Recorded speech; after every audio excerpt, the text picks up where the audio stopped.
एक राष्ट्रवादीचं विजन आहे. आणि त्या विजन बद्दल मी थोडंसं तुम्हाला सांगतो की ह्या ठाण्यामध्ये ना साहेब आता अशी परिस्थिती आली आहे की एक ओल्ड ठाणा आणि एक न्यू ठाणा. न्यू ठाण्यामध्ये ह्या घोडबंदरचा पट्टा असेल, हायवेच्या डावीकडचा जर पट्टा आपण बघितला तर मुंबईहून लोक आली आहेत, बाहेर गावून आली आहेत, कॉस्मोपॉलिटन असं नेचर आहे साहेब. या लोकांना आनंदी कोण हेच माहित नाही की ते दाढीवाले कोणच विचारतात. अशा प्रकारची विसंगती आता या ठाण्यात झालेली आहे. तर माझं पहिली कल्पना अशी आहे की how to make every Thaneite proud of being a Thaneite. म्हणजे ठाणा हा माझ्या अभिमानाचा भाग आहे. याचा अभिमान. येस, मी ठाणेकर आहे याचा मला अभिमान. साहेब कोणाला ह्या ठाण्यात माहिती आहे की 27 मार्च 1767 ला ठाणा इंडिपेंडेंट झाला पोर्चुगीजांपासून.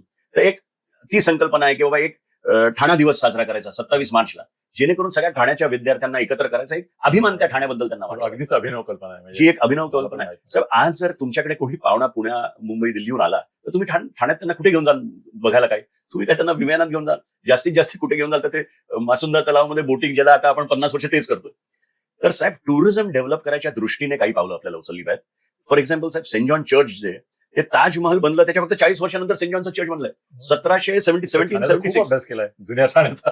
नाही साहेब आहे ना. तर एक आम्हाला एक वॉक आम्ही विचार केलेला आहे, ज्याच्यात त्या जुन्या आग्यारी आहेत, नंतर काही वाडे आहेत, कोपिनेश्वर मंदिर आहे जे इतकं जुनं आहे. कुठेतरी टुरिझम डेव्हलप झालं पाहिजे. आपलं येऊर आहे, येऊर सारखं रम्य स्थान मला वाटत नाही मुंबईच्या आजूबाजूला आहे, पण ते इको फ्रेंडली दृष्टीने कसं करता येईल त्याच्यावर आपल्याला विचारात करायला पाहिजे. सर तुम्हाला सिंपल गोष्ट सांगतो, आपण किती कमी पडतो. अंबरनाथचं जे शिव मंदिर आहे त्याला आजही युनेस्कोचा टॅग नाही मिळालेला. हे किती महत्वाची गोष्ट आहे साहेब. आपल्या सगळ्या नेत्यांनी मागे लागून त्याला युनेस्कोचा टॅग दिला पाहिजे. अशी ते शिव मंदिर आहे, पण असं काही होत नाही.